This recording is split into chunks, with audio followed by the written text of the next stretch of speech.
सुप्रभात, नमस्कार। मैं सुधा सक्सेना। यदि आपने अभी तक मेरा चैनल लाइक और सब्सक्राइब नहीं किया है तो कृपया कर लें। आज जिस कठिन घड़ी से हम सब गुजर रहे हैं, जिस प्रकार से कोरोना महामारी ने हम सब को अस्त व्यस्त कर दिया है, ऐसे समय में हम सबको अपनी प्रतिरोधात्मक क्षमता के साथ साथ अपनी सांसों के नियंत्रण और नियमितता पर भी ध्यान देना होगा, क्योंकि वही प्रमुख है। आइए आज कुछ इसी पर चर्चा करते हैं। प्राणी में जीवन शक्ति की संवाहक मूलाधार प्राण शक्ति उसके जन्म से लेकर मृत्यु तक सक्रिय होती है। प्राण धारण करने की क्षमता प्रत्येक जीव मात्र में भिन्न हो सकती है, परंतु मानव को उसे विकसित करने की क्षमता बुद्धि व प्रकृति द्वारा प्रदान की गई है। मानसिक और शारीरिक क्षमताओं को प्राण शक्ति से जोड़कर महाशक्ति का पात्र बनाया जा सकता है।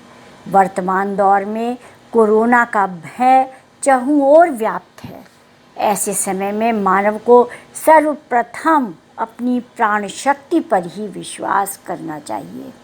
विश्वास बिखर जाने से प्राण शक्ति में कंपन पैदा हो सकता है। यह स्थिति अत्यंत असहज होती है, जो भौतिक संरचना का शरण भी कर सकती है।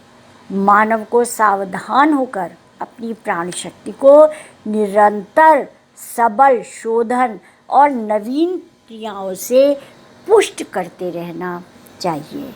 प्रकृति ने समस्त संभावनाओं को इस शरीर में प्रविष्ट कराया है।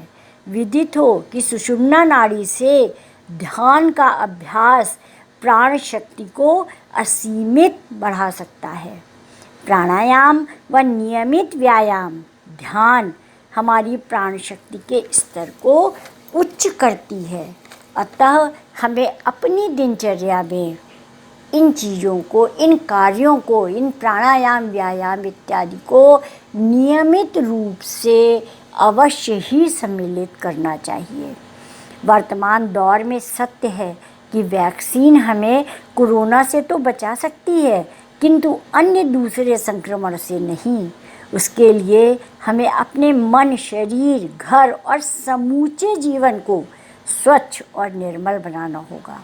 विकास की नई से नई परिभाषाओं में भी मानवीय संवेदना और जीवनी शक्ति के मूलभूत शक्ति के मानक को देख करके हमको आगे बढ़ने की आदत डालनी होगी। तात्पर्य ये है कि हमें जो नई परिस्थितियाँ दिन रोज़ नई परिस्थितियाँ पैदा हो रही हैं, उसके लिए हमको नए प्रकार से और अपनी प्राचीन परंपराएं, प्राचीन पद्धतियाँ जो हमारे लिए हितकर हैं, उसको नियमित करना होगा। तभी हम अपने को सुरक्षित कर पाएंगे। अन्यथा हम बार बार ऐसी जघन्य विभीषिकाओं के शिकार होते रहेंगे। व्यक्ति और समाज के विकास का मानक आज प्रदर्शनपूर्ण ज़्यादा है। परिणाम स्वरूप समाज में चरित्र के प्रति निष्ठा का अभाव होता जा रहा है। हम ना तो हार से शिक्षा लेना चाहते हैं और ना ही जीत का वास्तविक अर्थ समझते हैं।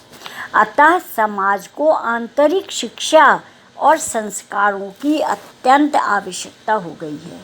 अनेक बातें बच्चा बाहर सीखता है, लेकिन संस्कार वह अपने माता पिता और परिवार में ग्रहण करता है।